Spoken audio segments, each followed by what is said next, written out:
여호와께서 바로를 강팍하게 해서 백성의 뒤를 쫓도록 그렇게 섭리하신다.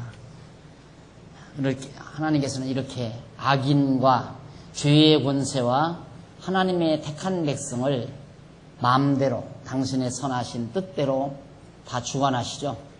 그러니까 애굽의 바로 왕이라면 죄의 권세에 대한 하나의 상징이에요. 그러니까 애굽의 권세도 하나님의 계획대로 섭리하시기 위해서 마음대로 주관하시고 이스라엘 백성도 마음대로 주관하시는 거예요. 근데 대부분의 사람들은 그렇게 생각하지 않고 하나님의 백성들은 하나님이 인도하시고 죄의 권세는 사단이 주관해 가고 이렇게 생각을 하죠. 그거 절대 아니에요. 그래서 사단과 하나님은 늘 대립해서 싸우는 것. 그래서 때로는 하나님이 이기기도 하고 때로는 사단이 지기도 하고 사단이 이기기도 하고 그런 식으로 생각하는 사람들이 많거든요. 그것을 이원론 사상이라고 그래요. 이원론 사상. 그러니까 악의 권세와 선의 권세가 맞서 있다 해서 그걸 이원론이라고 그러거든요. 그건 이단적인 사고방식입니다. 그런데 그런 이단적인 사상을 대부분의 성도들이 그냥 다 가지고 있어요. 그래서 사단과 더불어 싸워야 한다. 우리가 하나님과 힘을 합쳐가지고 사단의 권세와 싸워야 한다. 그게 이원론 사상이에요. 싸우기는 뭘 싸워요? 싸운다고 되나요? 이스라엘 백성들이 애굽과 더불어 싸워서 이기는 게 아니에요. 하나님이 애굽을 쳐서 물리치시는 거죠. 그러니까 우리들더러 죄의 권세와 싸워 이기라면 우리는 못하죠. 우리는 지지요. 종노릇 할 수밖에 없어요. 하나님께서 우리와 죄의 권세를 같이 붙여놓으면 우리는 죄의 권세에 종노릇 할 수밖에 없어요. 그러나 하나님이 죄의 권세를 복종시키면 우리는 승리하게 되는 거죠. 하나님이 이겨서 우리로 하여금 승리자가 되게 해주시는 것이다. 그래서 강팍하게 하시는 5절 혹이 백성에 도망한 것을 애굽왕에게 고하며 바로와 그 신하들이 백성에 대하여 마음이 변하여 가로되 우리가 어찌 이같이 하여 이스라엘을 우리를 섬기면서 놓아 보내었는고 하고 바로가 곧 그 병거를 갖추고 후회를 해요. 바로로 하여금 공연히 그 사람들을 놓아줬다. 이제는 모든 국가 기반 시설을 무엇으로 어떤 노동력으로 할 수 있을까? 그 노예들을 통해서 잘 했는데 성곽도 쌓고 여러 가지 건축 사업도 하고 했는데 이제는 노예들 이스라엘 백성들이 다 빠져나갔으니 누구를 통해서 국가 건설을 해나가겠어요? 그것 때문에 이제 후회를 하는 거죠. 하고 바로가 곧 그 병거를 갖추고 그 백성을 데리고 갈새 특별 병거 600승과 애굽의 모든 병거를 바라니 장관들이 다 거느렸더라. 여호와께서 애굽 왕 바로의 마음을 강팍하게 하셨으므로 그가 이스라엘 자손의 뒤를 따르니 이스라엘 자손이 담대히 나갔습니다. 애굽 사람들과 바로의 말들 병거들과 그 마병과 그 군대가 그들의 뒤를 따라 바알 스본 맞은편 비하이롯 곁 해변 그 장막친 데 미치니라. 이스라엘 백성들이 장막친 그곳까지 애굽 군대들이 다가온 거예요.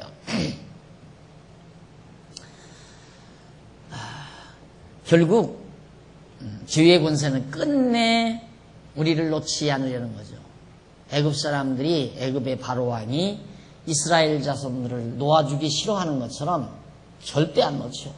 하나님의 능력 아니면 우리가 벗어날 수가 없어요. 죄의 종노릇해서 우리가 헤어날 길이 없다. 하나님이 우리를 이끌어내 주시니까 죄의 권세로부터 해방이 되는 거지 내 능력으로 내가 노력해서 내가 애써서 죄의 권세에서 벗어나는 건 절대 아니다 하는 걸 알 수 있습니다. 그 다음 넘어가서 442페이지 14장 10절로 14절까지 보면 모세가 원망하는 이스라엘 백성을 위로하며 권고를 합니다. 바로가 가까워 올 때에 이스라엘 자손이 눈을 들어본 즉 애굽 사람들이 자기 뒤에 미친지라 이스라엘 자손이 심히 두려워하여 여호와께 부르짖고 그들이 또 모세에게 이르되 애굽에 매장지가 없으므로 당신이 우리를 이끌어내어 이 광야에서 죽게 하느뇨 어찌하여 당신이 우리를 애굽에서 이끌어내어 이같이 우리에게 하느뇨? 우리가 애굽에서 당신에게 고한 말이 이것이 아니뇨? 이르기를 우리를 버려두라. 우리가 애굽 사람을 삼킬 것이라 하지 아니하더뇨? 애굽 사람을 섬길 것이라. 애굽 사람을 섬기는 것이 광야에서 죽는 것보다 낫겠노라. 모세가 백성에 이르되 너희는 두려워 말고 가만히 서서 여호와께서 오늘날 너희를 위하여 행하시는 구원을 보라. 너희가 오늘날 본 애굽 사람을 또 다시는 영원히 보지 못하리라. 여호와께서 너희를 위하여 싸우시리니 너희는 가만히 있을지니라. 자, 지금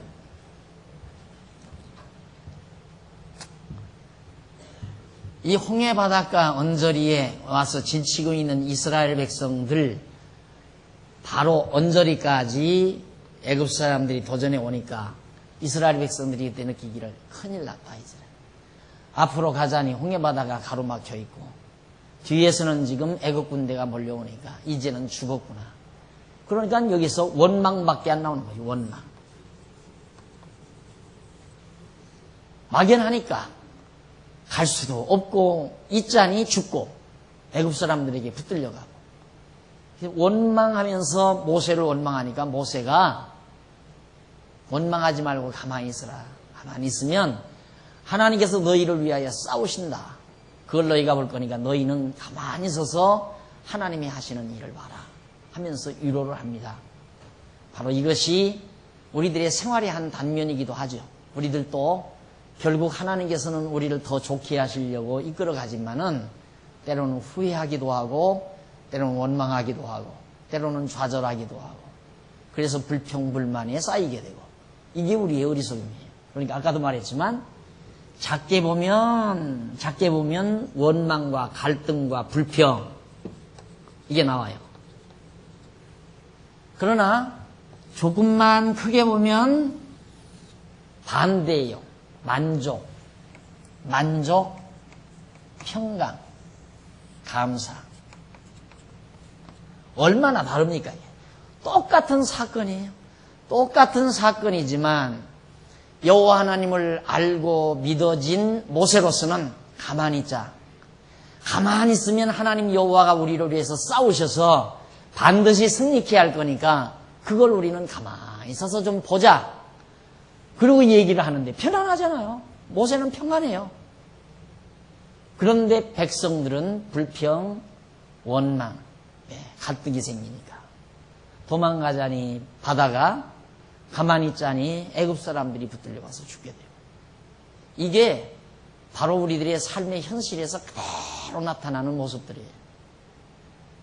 그러니까 속 좁은 사람이, 조금 더 말하면 시야가 좁은 사람이, 생각의 폭이 좁은 사람이 불평이 많고 짜증이 많고 원망이 많다.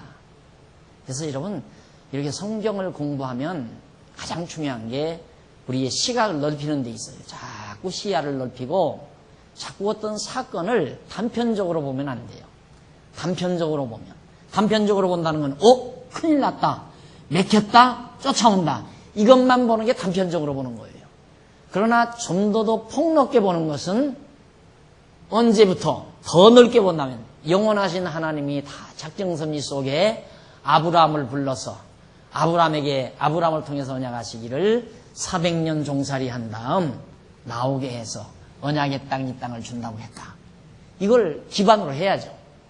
그걸 기반으로 하면 지금 쫓아온다, 맥혔다, 그래도 걱정 없다. 왜? 이걸 준다고 약속하신 하나님이 어떻게든지 우리를 인도해서 이 땅 가게 하니까 절대 애굽 사람이 우리를 죽이지 못한다. 이 확신이 오잖아요. 그러니까 폭넓게 생각하는 사람은 짜증이나 불평불만 안 해요. 그래서 저는 목회자니까 많은 사람들을 겪어보잖아요. 여러 형태의 성도들을 다 겪어보죠. 물어볼 거 없어요. 짜증 많고 불평 많고 그냥 불만족스러워하고 늘 삐지고 토라지고 하는 사람은 밴댕이라고 그랬어요. 속이 밴댕이 속까지 생겼네. 밴댕이가 난 뭔지는 모르거든요. 난 권사님한테 배워서 그래. 밴댕이라고 하는 거. 밴댕이 속 같아서 그래. 아마 밴댕이가 이렇게 좁은 걸 밴댕이라고. 좁은 무슨 물고기인가 봐요. 그런 속같이 생겼습니다. 마음이 너그러우면 마음을 너그럽게 쓰면 많이 이해한다고 그러잖아요. 그러니까 시어머니도 마음 좁은 시어머니 만나면 시집살이 되게 하는 거고, 너그러운 시어머니 만나면 시집살이 안 하는 거고, 다 이해하니까. 나도 과거에 시집 왔을 때 우리 시어머니가 이렇게 하니까 속이 상하더라. 그러니 나는 그렇게 하지 말아야지. 이런 것 저런 거 감안해서 생각하는 시어머니는 너그러운 시어머니 아니에요. 그런데 저것 봐라. 밥할 때가 됐는데 안 들어오고 다 밥 해놓으니까 이제야 들어오는구나. 저거 못돼 먹은 거. 그래가지고 자기도 그랬으면서, 자기도 며느리 노릇할 때 처음에 시집 와서 밖에 나가서 친구 만나고 그냥 재밌어가지고 조금만 하다 늦게 들어오고 그랬거든요. 그런데 자기는 안 그런 것처럼 그걸 이해 못하고 그냥 찌기 시작하고 꼬집기 시작하고 그냥 야단을 치고, 그래서 시집살이 시키는 거 아니겠어요? 그래서 넓게 생각한다는 데서 그 말은 넓은 마음을 가졌다는 것이고, 단편적으로 생각한다는 것은 마음 자체도 밴댕이 속 같다는 얘기고. 그래서 여러분, 교회 생활할 때 짜증 부리고 토라지고 신경질 내고 불평하고 원망하는 사람, 그러니라 하고 그건 그냥 이해를 해야 돼. 아이고 저것도 밴댕이 속 같아가지고 저러는구나. 절대 그런 사람은 사실 졸업생 자격이 없거든요. 졸업생 자격. 성도대학 졸업생 자격이 없어요. 짜증 부리지 말고, 불평하지 말고, 원망하지 말고. 졸업생은 지금 만족하게 살아야 되고, 감사가 넘쳐야 되고, 늘 마음이 평안한 사람. 이 사람은 지금이라도 졸업장 줄 수 있어요. 지금이라도. 그게 졸업생이에요, 그분은. 배우면 뭐예요, 배우면. 맨날 불평하고, 원망 많고. 그냥, 그러구나. 그래서 이제 교회 분란이나 일으키고, 교회 소란이나 일으키고, 그거 안 된다. 다 우리가 조금만 생각해보면, 돌이켜보면 돼요. 딱 자기에게도 돌려보면 나도 저랬어. 저분이 저러니까 그러는구나. 그럴 때는 이해하면 내 마음이 편안하지만, 이해를 안 하고 꼬집으면 내 마음이 괴로운 거예요. 날 꼬집는다고 내가 괴로운가요? 꼬집는 자기가 괴롭지. 거의 신기한 거죠. 손으로 꼬집는 건 꼬집으면 꼬집힘 당하는 사람이 꼬집지만은, 마음으로 꼬집는 건 꼬집힘 당하는 사람은 하나도 안 아파요. 그런데 남을 마음으로 꼬집는 사람이 괴로운 거죠. 밤새껏 괴로운 거죠. 처음에는 그냥 속으로 꼬집었다가 그냥 그 다음에는 그냥 몽둥이로 한번 두들겨 팰까, 그 다음에는 창으로 한번 찌를까, 별 생각을 다 하는 거죠. 그럼 얼마나 괴롭겠어요. 그런 생각을 하면서. 우리가 하나님을 옳게 배우고 하나님의 섭리를 크게 보면서 살면 마음이 그래서 부드러워지잖아요. 성령의 역사라는 게 바로 그런 역사예요. 성령의 열매는 사랑과 희락과 화평과 자비와 양선과 오늘 다 이 속에서 나오는 거 아니에요. 하나님 말씀의 능력으로 그렇게 되어지는 거예요. 자, 그래서 이제 원망, 불평, 짜증하는 백성들에게 모세가 그러지 말아라. 가만히 있어 하나님 하시는 일을 봐라. 이제 그거 하나하나 보면서 이제 배워나가는 거죠. 제가 50이 넘어서니까요. 50이 넘어서서 그때 생각을 하니까 목회는 한 50이 넘어야 되겠구나 이런 생각을 했어요. 그런데 제 곁에 있었던 집사님 한 분이 50이 넘어서 목회 시작을 할 때 절대 늦다고 생각하지 마라. 이때부터가 목회자로서 제대로의 기능이 나온다. 이런 생각을 했거든요. 그런데 어느 날 어느 집사님이, 지방에 있는 집사님이 오시더니만, 목사님, 사람은 한 60이 넘어서야 사람이 되는 것 같아요. 그래요. 그 말 들으니까 야, 가만히 생각하니까 그 말 굉장히 더 공감이 가요. 그 말이 더 이 말은 내가 오래오래 목회자 여기서 안 떠나갔다는 얘기는 아니에요. 미리 겁지 보지 말고 나는 나이 되면 딱 떠날 사람이니까 그 생각은 하지 말고 60이 넘어서 왜? 이런 거 하나씩 경험하게 되면 다 믿어지잖아요. 확실하게 믿어지잖아요. 그러니까 나이가 많으면 많을수록 더 많은 걸 경험하는 거예요. 확인을 얻는 거라 이 말입니다. 우리가 여러분들이 지금 이렇게 배우는 것은 이론이에요. 이론. 그렇죠? 이론을 배워요. 진리가 되려면, 맞다라고 확실한 진리가 되려면 이론에 대한 근거가 있어야 돼요. 이 근거는 사실 근거예요. 사실 근거. 이론대로 우리들의 생활 속에서 사실로 드러나면 맞다. 그러나 아직 안 살아보면 그럴 것 같다. 정말 그럴 수도 있겠다. 야, 그렇겠다. 그래, 그렇겠다. 그러나 지금 이렇게 우리 이제 노년부 지금 처음 미팅 가지거든요. 다음 이번 목요일 날 금년도 노년부 창설일이 지금 첫 미팅이에요. 그런데 저희가 자꾸 노년부에 대해서 이렇게 관심을 가지는 최고의 선생이에요. 최고의 선생. 인생으로서는 가장 풍성하게 익은 열매 아닙니까? 그래서 늙었다 하지 말고 익었다라고 해라. 호박도 늙은 호박이라고 하지 말고 익은 호박이라는 말을 얼마나 듣기가 좋아요. 늙은 노인 하지 말고 익은 노인, 익은 인간, 다 영혼, 아주 누렇게 익어진 인간. 얼마나 거의 완벽에 가까운, 성화에 가까운 익어진 인간이에요. 그러니까 그 모습 자체가 그냥 교육이에요. 보여주는 교육. 그래서 전 노년부에 대한 관심이 굉장히 많아요. 솔직한 얘기로. 그러니까 누가 그래요. 어느 장로님이 날더라. 목사님 당신이 점점 늙어가니까 지금 저런다는 거야. 그렇게 생각해도 좋습니다. 네, 그래서 그렇게 생각해도 좋습니다. 네, 그게 사실 근거예요. 이렇다 이 말이에요. 실제로 이렇다. 맞다 그러잖아요. 그러니까 나이가 들수록 나이 드신 분들은 공부하면서 맞다 그러지만 30대 이쪽 저쪽 분들은 그렇겠다. 정말 그럴 것 같네. 정말 그렇겠다. 이러면서 공부하는 거예요. 맞다 그렇게 안 돼요. 왜? 경험이 없으니까. 사실 경험이 없으니까. 살면서 이제 경험을 하죠. 그래서 이렇게 젊어서 배우게 되면 말씀을 하나하나 경험하면서 살아요. 그때 성도대학에서 공부할 때 그랬는데 정말 그렇네. 그래서 마음을 다스리게 되고 다시 편안함을 찾게 되고, 그리고 나이 드신 분들은 성경도 모르고 그냥 원망할 대로 원망 당하고 불평할 대로 불평 당하고 갈등할 대로 갈등 다 느끼면서 살고서는 다 나이 들어서 공부하다 보니까 맞다. 이게 이제 나이 들어서 공부하시는 분들이 참 속상하죠. 젊어서 배워가지고 살면서 하나하나 그 말씀의 힘으로 이기면서 살았으면 더 행복하게 살았을지 어떻게 알아요. 그런데 몰랐으니까 그때는 그냥 내 뜻대로 안 된다고, 내 고집, 내 생각대로 안 된다고 불평하고 불만하고 짜증하고 살았다 이 말입니다. 우리 이제 그거 없잖아요.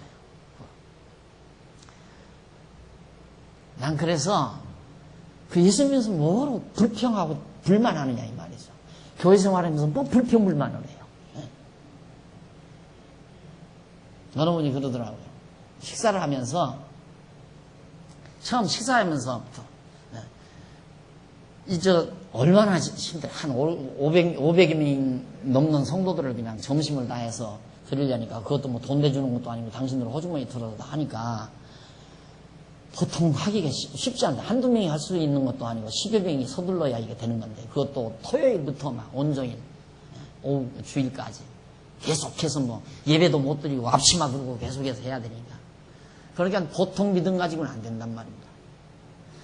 짜증물라면 하지 마. 옆에 사람까지 기분 나쁘니까 짜증물라면 하지 마.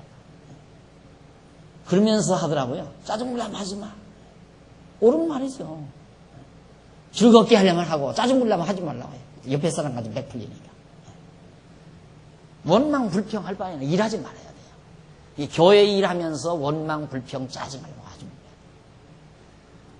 가정생활도 마찬가지예요. 짜증 부리면서 밥 해주려면 하지를 마. 차라리 굶는 게 나지. 짜증 부리면서 해준 밥 먹으면 반드시 채야지. 그러니까 소화불량 걸리게 돼 있는 거예요. 안 걸리면 그것도 인간 아니야. 그냥 남편 기죽이는 거야 간단하잖아요. 짜증 부리면서 밥 해주면 끝내요. 그냥 당장 낄낄하고. 짜증 부리고 불평하려면 청소도 하지 말고 밥도 하지 말고 즐겁고 정말 내가 이렇게 찌개 하나라도 따끈하게 해서 맛있게 먹는 자녀들의 입모습, 맛있게 들고 나가서 돈벌이 수고하는 남편의 모습 보는 것이 즐겁고 정말 힘이 나서 그렇게 해야 일하는 것도 즐겁고 하는 일을 통해서 건강하기도 하고 자기도 행복하고. 문제는 이거예요. 이렇게 보고 사느냐 이렇게 보고 사느냐. 그래서 우리의 시야를 넓히느냐 좁히느냐. 코앞 보고 사는 거 아니에요. 항상 우리는 눈을 지켜두고 살아야 돼요. 멀리. 왜 여러분 운전하다 보면 라이트 멀리 이렇게 치켜올리는 라이트 있잖아요. 딱 밀어붙이면 라이트가 딱 치켜올려. 그래야 이제 이 안내판 그런 것들이 환하게 잘 보이잖아요. 상대방이 항상 미안스러우니까 그걸 내리지, 상대방에서 오는 차만 왔다면 항상 치켜올려야죠. 치켜올려놓고 운전을 멀리 바라보면서 운전을 해야죠. 그래야 저 멀리 보면서 여기서 조절을 해야 차 사고가 안 나지. 코앞만 보고 여기 오구나 막 달리다 보면 앞에 탁 장애물이 나타나면 그냥 가서 부딪히잖아요. 인생도 그래요. 멀리 보면서 살아야 느긋해져요. 인생이 간단한 게 아니에요, 여러분. 7, 80년 짧은 세월이 아니에요. 마라톤이란 말입니다. 장구한 마라톤. 처음 빨리 뜬다고 해서 되는 게 아니에요. 70년 동안 지치지 않고 7, 80년 동안 지치지 않고 꾸준하게 마지막 골이 날 수 있는 여유를 가지고 인생을 살아가는 건 인생을 넓게 봐야 한다. 넓게. 그런 데서 상대를 너그럽게 이해할 수도 있고 상대의 실수를 소화할 수도 있고 용서할 수도 있고 용납할 수도 있고 그러면서 이웃과의 화목을 이루면서 조화를 이루면서 아름답게 살아갈 수 있는 지혜가 거기서도 나옵니다.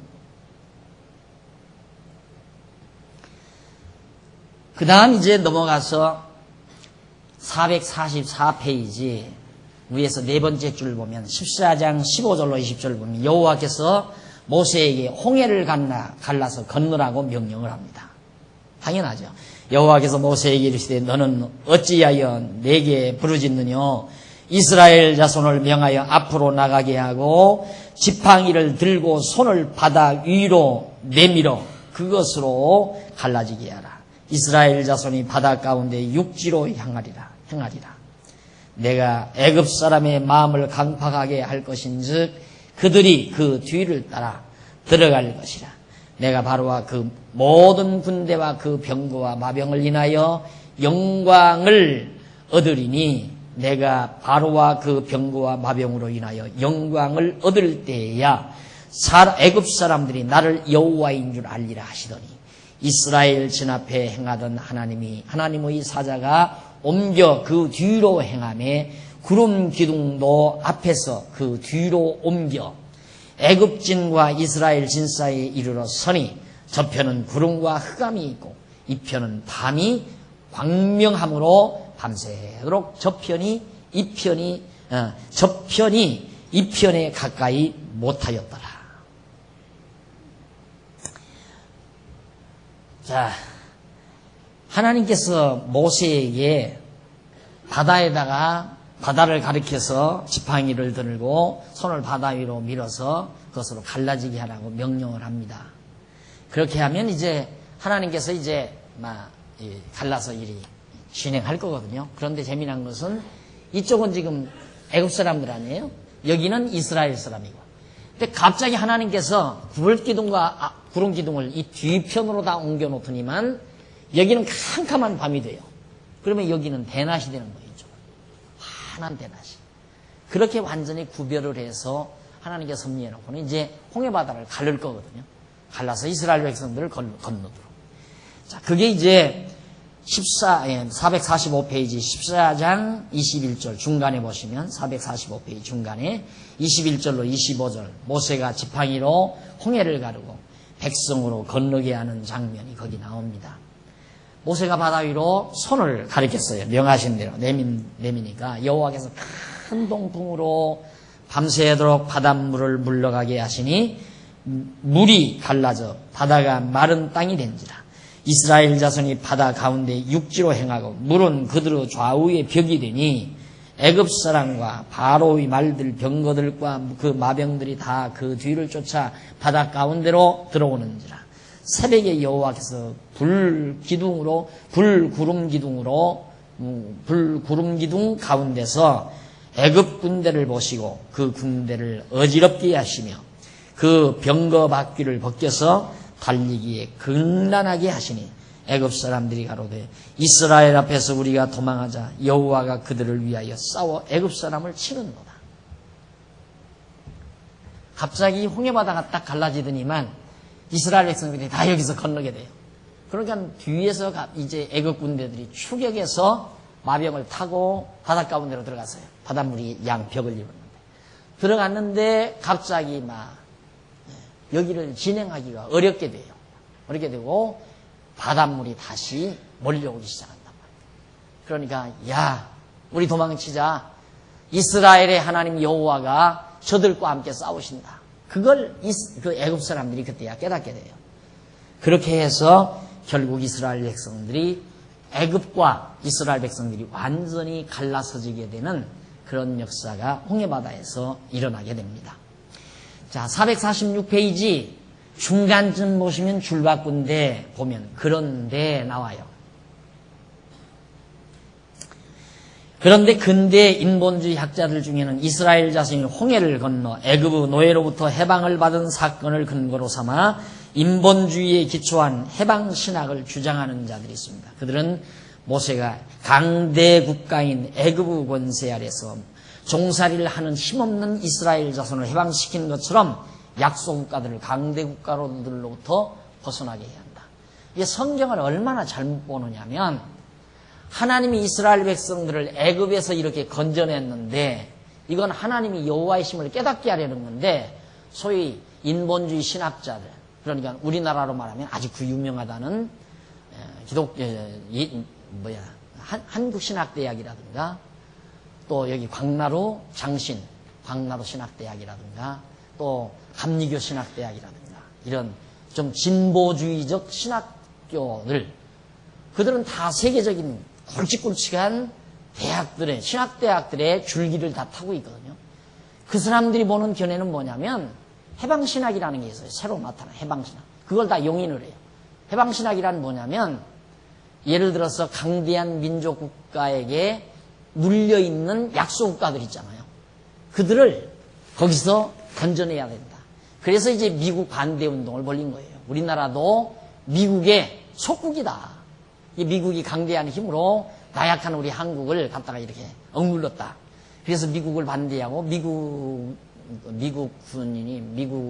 군인들 이제 자꾸 귀국시키는 미군 철수를 주장하면서 해방신학을 주장하고 우리 민족주의를 내세우고 그러면서 이제 그걸 주장한 자들이 이제 가서 목사가 북한에 가서 김일성이도 만나서 포옹하고 우리는 동족이다 하고 눈물 콧물을 흘리면서 같이 울고 뭐 이러면서 온 사람들.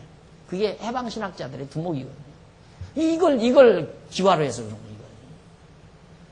그러니까 전혀 그런 것들은 전부 인본주의적인 사상이에요. 강대국으로부터 약소국가를 어떻게든지 벗어나게 만드는 것들이 구출해내는 그것이 기독교의 기본 정신이라고 본다 이 말입니다. 얼마나 어리석은 시각입니까? 그러니까 성경을 모르니까 그렇게 보는 거예요. 성경은 그게 아니거든요. 애굽으로부터 이스라엘을 구출해낸 것은 하나님이 여호와의 힘을 깨닫게 하기 위한 신적 계시섭리지 강대한 국가로부터 억울함을 당하는 약소국가들을 보호해주는 것이 기독교 기본 정신이 아니다 그 말이에요. 이런 것들이 모두가 다 오늘날 교회를 혼란하게 만들고 또 교회를 자꾸 흐트러뜨리고 사상을 흐트러뜨리고 그래 엉뚱한 교회로 몰고 가고 그래서 교회가 정치 집단이 되고 교회가 정치 집단이 되다 보니까 정치 세계에서는 종교를 어떻게 할 수가 없잖아요. 그러니까 한때 박 대통령이 있을 때는 종교를 탄압하기도 해보고 뭐 신학교를 어떻게든 탄압하기도 해보고 뭐 그러더니만 그거 안 된다. 또 이건 뭐 민주정치가 아니라 독재정치다 난리를 치니까 할 수 없이 이제 놔두다 보니까는 막 우죽순 막 교회들이 아까도 내가 사석에서 그랬지만 한 20여 년 전 그냥 뭐 통신과 신학이라 해가지고 지방에 다 살면서 그 어려운 때 아니에요? 2, 3년. 통신과 신학했을 때만 수천 명이 통신과 학생으로 이렇게 들어왔던 거예요. 그러니까 뭐 종이 쪽지 이거 뭐 교재 몇 권 보내서 그거 단답풀이 해가지고 보내면 그 학점 줘가지고 인정해주고 그렇게 해서 졸업반이다. 그러니까 졸업반 한 학기 와서 졸업해라. 한 학기 등록금 받고 졸업비 받고 해서 막 몇백 명씩 졸업을 시키는데 돈을 엄청 벌어버렸어요. 그렇게 해서 완전히 종교 교육법인 큰 재단이 됐다니까 재벌이 됐어요. 그때 양성된 불실 지도자, 제대로 교육받지 못한 교회 지도자들이 오늘날 한국교회를 이꼴 만든 거예요. 하여튼 뭐 엄청나게 쏟아져 나왔거든요.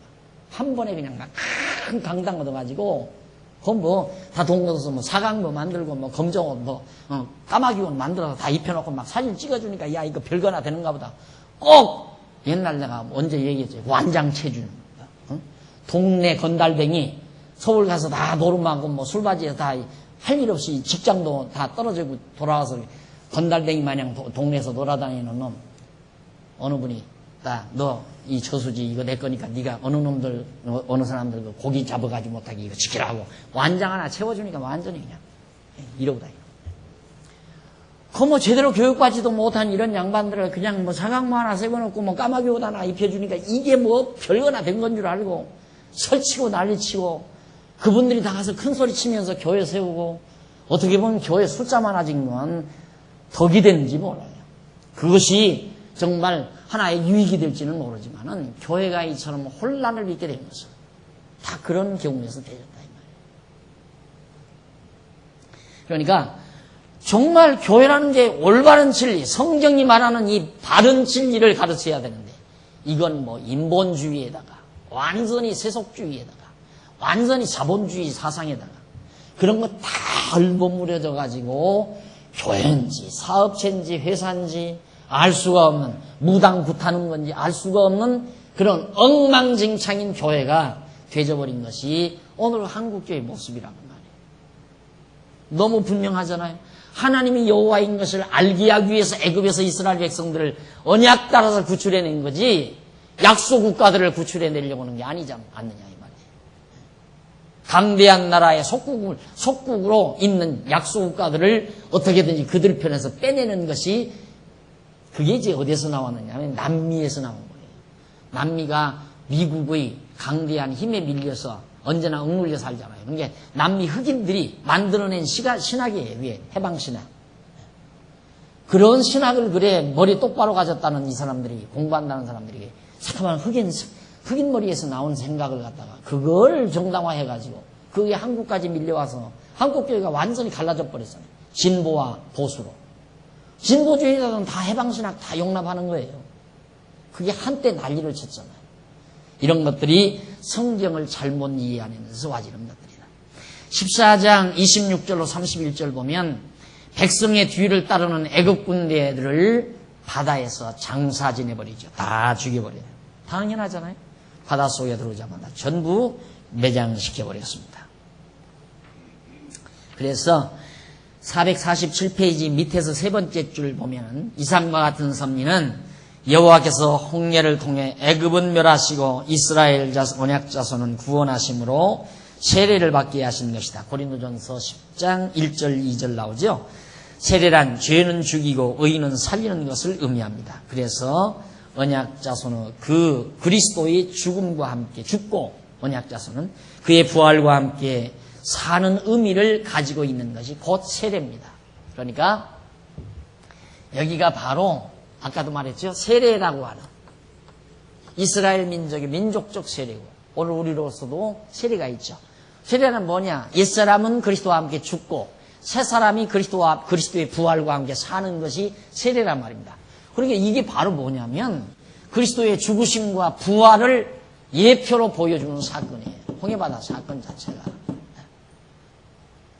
죄의 권세가 죽고 하나님의 언약 자손이 사는 것은 예수 그리스도가 죄의 몸을 입고 오신 예수가 죽고 우리를 의롭다 하기 위해서 사신 그리스도의 부활의 역사를 예표적으로 보여준 사건이 홍해바다 사건이다. 이것이 바로 그리스도의 오심에 대한 하나의 약속이기도 하고 줄바꾼데 보시면은 448페이지 위에서 7째 줄바꾼데 이와 같이 그리스도와 함께 죽고 다시 새 사람으로 거듭난 진정한 그리스도인은 절대로 죄의 노예가 되어 멸망하게 되지 않는다. 이제는 홍해바다 벗어나 버렸으니까 애굽에 들어가서 죄의 종로로 애굽 사람들의 종로로 살 염려는 전혀 없는 거예요. 반드시 하나님께서 인도해 가시는 것이지. 자, 그 다음 이제 밑에 내려와 가지고요. 양쪽 가로 2번 여호와께 대한 찬양입니다. 당연하죠. 이제 애굽에서 완전히 벗어나서 홍해바다 건너고 나서는 찬양이 나오게 돼요. 찬양. 15장 1절로 3절 449페이지 상단에 보시면 나옵니다. 1절로 3절 모세와 이스라엘 백성이 함께 부르는 찬양의 서곡이 거기 소개돼요. 3절까지가 이때 모세와 이스라엘 자손이 이 노래로 여호와께 노래하니 일러스되 내가 여호와를 찬송하리니 언약대로 이루신 여호와를 찬송하리니 언약대로 우리를 애굽에서 인도해 내신 여호와를 찬송하리니 그는 높고 영화로우심이요 말과 그 탄자를 바다에 던지셨음이로다. 여호와는 나의 힘이요 노래심이요 나의 구원이시로다. 그는 나의 하나님이시니 내가 그를 찬송할 것이요 네 아비의 하나님이시니 내가 그를 높이리로다. 여호와는 용사시니 여호와는 그의 이름이시로다. 여호와는 그의 이름. 언약대로 이루시는 자의 이름이 여호와다. 그러면서 여호와를 찬송하죠. 보세요. 자, 홍해바다를 건너서 여기서 찬송을 해요. 여기서. 홍해바다 건너서 여기서 찬송을 해요. 왜? 완전히 억눌려 있다가 놀라운 능력으로 자유함을 얻기 위해서 여기서는 억눌려 있다가 놀라운 능력으로 자유함을 얻게 하니까 찬송이 터져 나오는 거예요. 그러니까 하나님께서 우리를 어려움 속에 고통 속에 억압 속에 있게 하셨다가 하나님의 능력의 섭리로 우리를 평안하게 하시는 것은 은혜의 영광을 찬미케 하려는 하나님의 섭리다. 그게 우리 인간의 피조된 우리 인간의 한계점이에요. 인간의 인식이 한계점. 우리는 그냥 늘 평안하면 절대 찬송이 없어요. 자, 모두가 늘 어제도 풍성하고 오늘도 풍성하고 내일도 풍성하고 아무 어려운 일이 없어요. 참 좋을 것 같죠? 어제나 오늘이나 내일이나 하나 어려움 없이 만사가 다 형통하면 좋을 것 같죠? 그냥 거기에 마비가 돼버려요. 좋은 걸 몰라요. 좋은 걸 모른다고 말입니다. 거기에 마비가 돼가지고 좋은 걸 몰라요. 그래서 사람들 참 이상하잖아요. 그냥 편안하게 그냥 앉아있으면 얼마나 좋아요. 왜 무엇 때문에 기를 쓰고 쫙 눈썰 매장 가서 쫙 위에까지 기어 올라가느냐 이 말이에요. 힘이 드는데도 왜 거기로 올라가요? 딱 올라가서 그다음 쭉 미끄러 내려져가는 스릴. 업다운이 돼야 한다 이 말이에요. 올라갔다 내려갔다. 그래서 하나님께서는 반드시 우리 인간은 공고한 날과 형통한 날이 올라갔다 내려갔다 올라갔다 내려갔다 이래야 기쁨이 있다 이 말이에요. 그냥 늘 항상 기쁨은 없어요. 늘 항상 기쁨은. 아니 몇 달 전에 그래 동해바다 갔는데 그 다음 또 왜 가요? 그냥 거기서 살지. 거기서 사는 사람들은 와 이 말 안 한다니까. 뭐 일어나면 또 있고 일어나면 또 동해바다 그대로고 그 바람 그대로고 그 모습 그대로고 그러니까 그냥 그게 그거예요. 하나 와 이거 없어요. 그런데 이 찌든 공기 속에서 빽빽한 아파트 숲속에서 답답하게 살다가 승용차 타고 확 대관령 넘어서는 순간 동해바다가 쫙 보일 때 와 한다 이 말이에요. 하나님께서 항상 우리를 형통케만 하시면 찬송이 나오는가 하면 안 나온다 이 말이에요. 그냥 한없이 몰아붙여야 돼요. 하나님께서 막 코너로 완전히 코너로 몰아붙여서 절망 상태에 있게 했다가 절망 속에서 길이 확 트여가지고 광활한 광야에 나와서 완전히 자유함을 얻었을 때 여호와 하나님께 대한 찬양이 확 터지게 된다. 하나님은 꼭 이렇게 섭리했어요. 이것이 우리를 섭리해가는 원리예요. 그래서 하나님은 우리를 반드시 권고한 날과 형통한 날을 겸해 주신다는 사실을 꼭 기억하셔야 돼요. 그래서 형통한 날, 편안하고 형통할 때 이거 잊어버릴 때가 문제예요. 그렇죠? 아무 근심 걱정이 먹을 거, 밥 있지, 잠잘 아파트 있지, 타고 다닐 승용차 있지, 몸 건강하지, 자녀들 학교 잘 되지. 그런데 왜 짜증이야? 왜 짜증이냐 이 말이에요. 왜? 그 짜증나는 사람, 그렇게 짜증나는 사람 하나님께서 평안하게 하고 감사가 넘치게 하고 만족해서 찬송 부르게 하려는 방법은 이 길밖에 없어요. 그렇죠? 이게 방법이라 그 말이에요. 그래서 내가 형통할 때 조심하라 이 말이에요. 형통할 때 조심하라. 권고할 때보다도 형통할 때가 문제예요. 가장 위험한 게 뭐냐면 감사가 없고 불평불만이 있고 마음이 평안치 아니하면 그게 위기예요. 어떤 위기? 평안함이 없이 늘 억눌려 있어. 뭔가 불만에 가득 차 있어. 그럼 하나님은 반드시 감사가 있고 평강이 있고 만족하고 찬송이 넘치게 하기 위해서는 코너로 몰아붙여요. 절망하게 만들어요. 그렇게 했다가 다시 형통함을 주신다 이 말이에요. 그렇게 해야 감사하니까. 내가 그래서 항상 그 실례를 들죠. 지금 미국으로 이민 가서 안 계시지만 어느 집사님이 등록해놓고는 생전 신방을 가자고 하네요. 그때는 교인도 얼마 안 되니까 신방 가자면 얼른 갈 건데 신방을 오라고 하네요. 저희가 왜 저렇게 신방을 오라고 안 하나. 근데 하고 다니는 옷 입고 다니는 옷 같은 건 보통 옷이 아니야. 옷도. 저분이 도대체 왜 저럴까 하고 했더니만 한참 공부하더니만 뭘 깨달았는지 목사님 신방 좀 와주세요 그래. 그럼 갔죠. 갔더니만 어디로 데리고 갔냐면 바로 도로변 차 지나면 막 푹석푹석 연기가 창너머로 방으로 들어가는 그런 방, 지하실 방이에요. 그걸로 나를 데리고 가요. 그래서 나를 데리고 가서 거기서 둘러보고는 야 하고 다니는 풍치하고 사는 모습하고는 영다르구나. 도대체 무슨 과거가 있기에 이 모습일까 하고서 예배를 드리고 앉아있더니만 다 하나하나 얘기를 해요. 자기가 유교사하고 놀고 다녔대요. 늘 유교사 만나서 쇼핑하고 밥 먹고 놀고 그러고 다녔대요. 그때. 그래서 그때 사 입은 옷이 안 돼. 그때 꽤 괜찮았던가 봐요. 그때는 아파트도 넓고 좋은 아파트에 살았고 그런데 그냥 왕창 방해가지고 살 곳이 없어서 할 수 없이 지하실 방에 가가지고 살면서 가스 배달 그 사업을 한다고 그러더라고요. 그래서 먹고 산다고. 그 얘기를 다 실토를 해요. 그러면서 하는 얘기가 목사님 이제는요 하나님께서 15평짜리 아파트 하나만 주어도 평생 이제는 불만 불평 안 하고 막 감사하고 평안하고 기쁨이 충만해서 살 것만. 지금도 기쁨이 있지만은 이제는 15평 아파트만도 만족할 것 같아요 그러더라고요. 그게 인간이라 이 말이에요. 그러니까 30평 40평 살면 만족하게 알고 살아요. 만족. 감사하란 말입니다. 감사. 그냥 이거 잊어버리면 위험하다니까. 이거 잊어버리면 그 다음 하나님이 다시 평강이 있고 감사가 넘치게 하기 위해서는 이 길로 또 가요. 벌써 내 마음속에 이게 없다는 것은 하나님이 이걸 준비해놨다는 증거예요. 그게 위기 아니에요.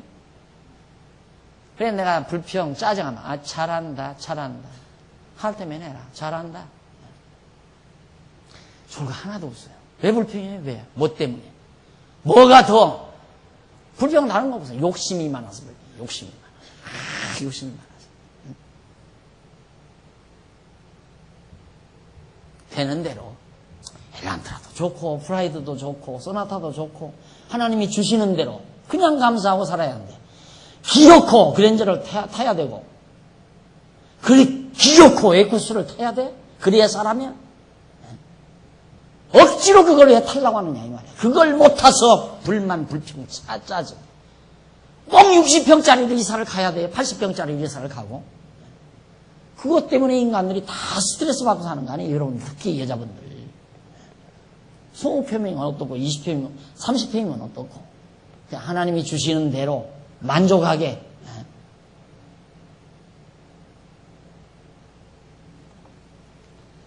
결국 저 어려운 시련과 역경 이 찬송 하나 만들어내기 위해서 여러분 하나님께서 이스라엘 백성들의 입속에서 여호와 하나님께 대한 이 찬양 하나를 만들어내기 위해서 애굽에서 400년 동안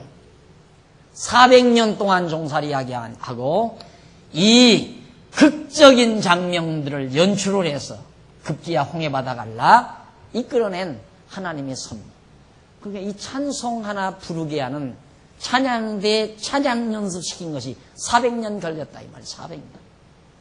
그러니까 여기서 앉아서 찬양하는 찬양 난 시덥지 않아. 여기 찬양대 있으면 기분 나쁘겠지만 그럼 뭐 여기 예배 마치고 그저 한 시간 남짓 그냥 앉아서 뭐 입 맞춰가지고 곡 맞춰가지고 부른다고 그 찬양 아니에요.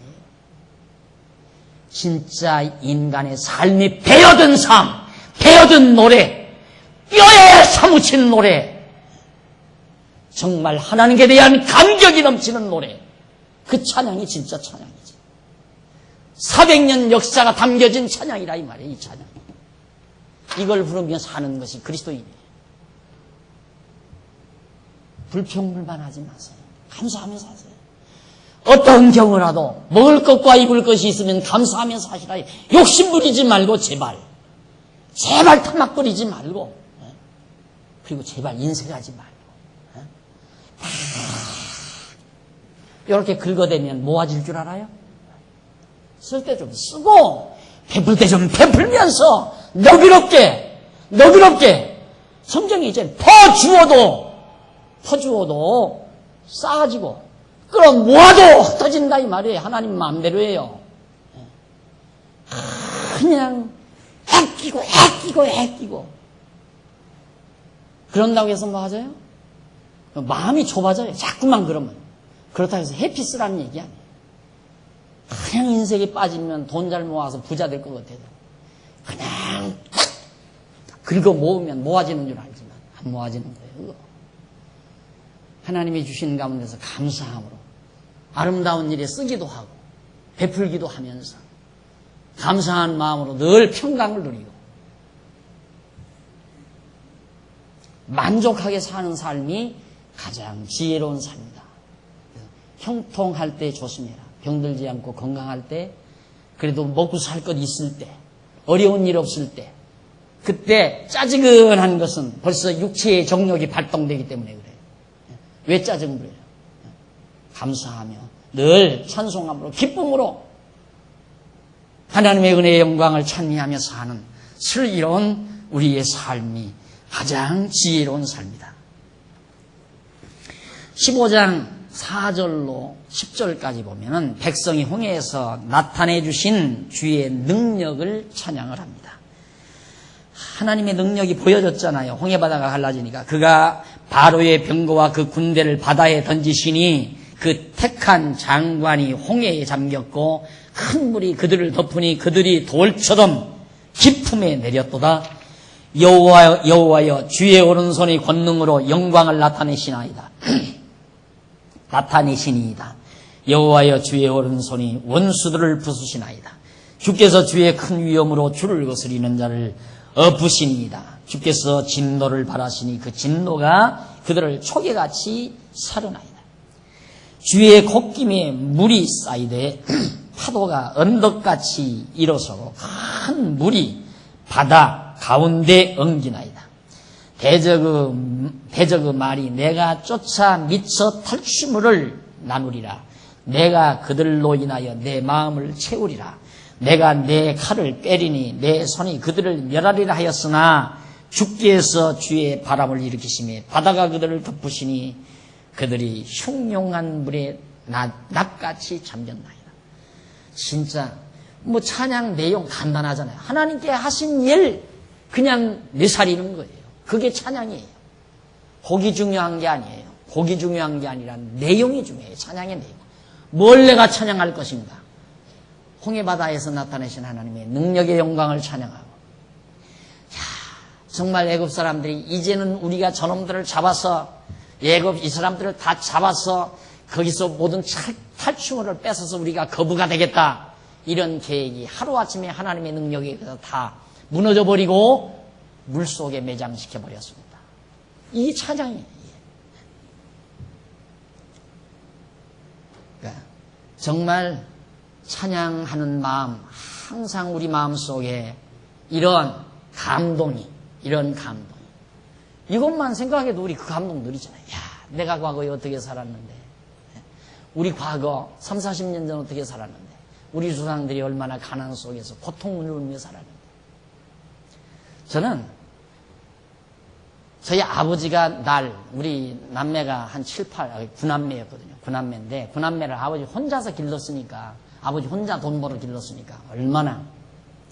그래도 아버지는 기술이 있어가지고, 그 당시만도 기술이 있어가지고 돈을 많이 주셨어요. 그래서 항상 내가 학교 다닐 때 등록금 마련하려면 추운 겨울에도 아버지 기술 솜씨를 발휘해서 돈을 벌어다가 이렇게 하느라고 손이 막 다 얼어 터지고 갈라지고.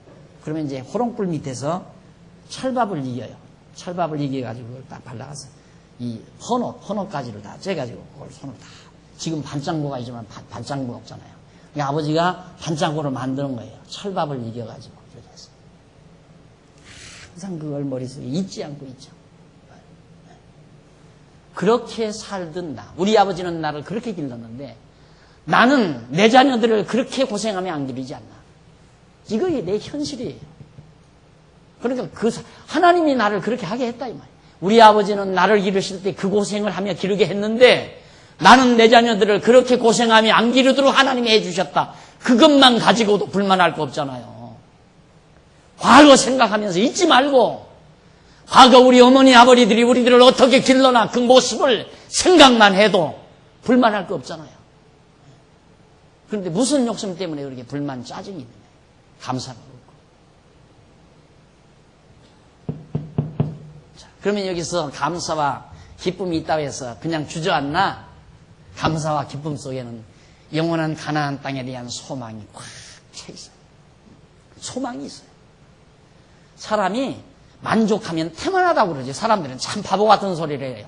심리학적으로 사람은 그냥 만족하다 그러면 사람이 늘어지고 태만해버린다. 그게 세속적인 심리학이에요. 그러나 신앙 안에서는 하나님을 의지하는 가운데서 얻어진 만족과 평안함은 완벽한 확실한 미래에 대한 소망을 탁 걷어잡아요. 그래서 패기가 있는 거예요. 그래서 절대 주저앉지 않아요. 나태하고 태만해지지 않는다 이 말입니다. 이거 없으면 태만하고 나태하지. 이거 그냥 좋다 하니까 늘어져 버리고 마는 거죠. 근데 그게 아니에요. 절대 그렇게 되지 않아요. 삶이 패기가 있고 도전력이 생기고 힘이 나고 소망에 벅차게 되고 이것이 신앙인들이 가지는 특수한 은총이라는 것을 다시 한번 말씀을 해드립니다. 자, 그러면서 홍해를 갈라 삼켰다는 이 사실을 노래하면서 15장 11절로 16절 하단에 보시면은 백성이 홍해의 기적이 이방에 미치는 영향을 노래합니다. 홍해에서 나타난 이런 기적이 이방 땅. 여기 이제 가나안에도 칠족속들이 살고 있고 모압과 암몬, 에돔, 아람 등등 아수르, 바빌로니아, 이쪽에 많은 백성, 이방 민족들, 애굽, 이방 민족들 아니. 홍해 바다를 갈라서 이스라엘 백성들이 건너가지고 애굽에서 벗어났다 이 소문이 이 온 이방 땅에 퍼질 때 그때에 대한 노래를 신바람 나는 거죠. 자랑할 만하잖아요. 우리가 섬기는 하나님인 우리를 이렇게 해주셨다라고 하는 당당함, 이걸 지금 노래하는 거예요. 지금 여호와여 신중에 우리와 같은 자 누구시니까. 그래 나올 테면 나와봐라. 에돔 신 있으면 나와봐라. 모압 신 그노스 한번 나와봐라. 바알 신 나와봐라. 한번 대조해보자 이 말이에요. 우리와 같은 하나님 신이 어디 있는가. 얼마나 정말 신바람 나는 노래입니까.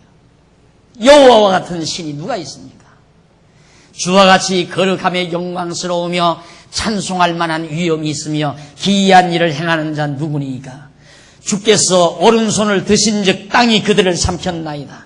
주께서 그 구속하신 백성을 은혜로 인도하시되 주의 힘으로 그들을 주의 성결한 처소에 들어가게 하십니다. 열방이 듣고 떨며 블레셋 거민이 두려움에 잠기며 에돔 망백이 놀라고 모압 영웅이 떨림에 잡히며 가나안 거민이 다 낙담하나이다. 놀람과 두려움이 그들에게 미치매 주의 팔이 크을 인하여 그들이 돌같이 고요하였사오되 여호와여 주의 백성이 통과하기까지 곧 주의 사신 백성이 통과하기까지였나이다. 얼마나 하나님의 생각이 깊으십니까? 벌써 이 홍해바다가 갈라지는 이 사건 하나가 이 인근 주변의 많은 민족들의 콧대를 확 꺾어놓은 거예요. 길을 팍 죽여놨다 이 말이에요. 안 죽여놓으면 이 어떻게 여기를 이스라엘 백성들이 통과하게 합니까? 블레셋도 마찬가지고 여기를 가다 보면 에돔, 모압, 암몬 족속, 그리고 가나안 7족속들 대단한 족속들이 다 자리를 차지하고 사는데 감히 여기를 어떻게 이 땅을 점령해요 가서 못할 거 아니에요. 그러니까 하나님께서 여기서 한번 작전 한번 딱 펴놓으니까 간담이 다 녹아내린다. 와르르 벌벌벌.